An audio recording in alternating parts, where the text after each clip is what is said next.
going on? It's your boy Coach. We are on day 44 and out on a walk, getting this video done. It's a little windy, so I'm actually kind of layered up, colder than I expected, but got to get it in. So a little minor thing happened yesterday.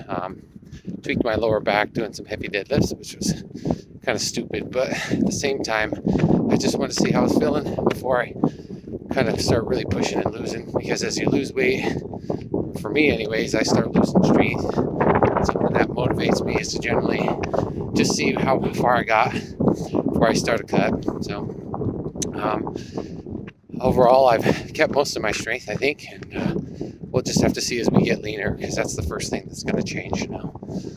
I'm not sure how the audio is on this with the wind, but we'll try and get through this. So basically, that back tweak, I had a K-tape up my lower back. Going to do some rolling out. It's definitely been popping a lot.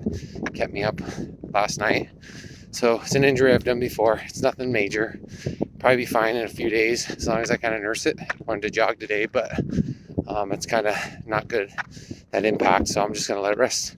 Walk, like I said, is a little more controllable. So, and I got my core stabilized with one of these waist trainer things to keep it from, feeling any worse. So with that, something I was bringing up for this week is the calories out, or the different nutrition strategies. Now, today, I guess we could talk about one that I kind of disagree with, and maybe for some it works, but it's that whole intuitive eating approach where you just kind of eat what your body tells you. Now, if you deprive yourself when you're dieting of certain nutrients or macronutrients, your body will tend to crave those more. So if I start cutting carbs too hard, I'll have more cravings for sugar, or if my protein's too low, I'll tend to want more meat.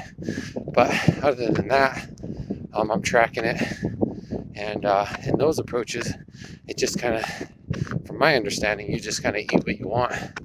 And for me, if I did that, I'd be overweight, no doubt. I just have a higher hunger than most people, I think. But there's those out there that can, maybe if you have a limited hunger or something you can control, it might be an approach you could try out. Now, I do have days where I guess you could call it a refeed, where I kind of do that.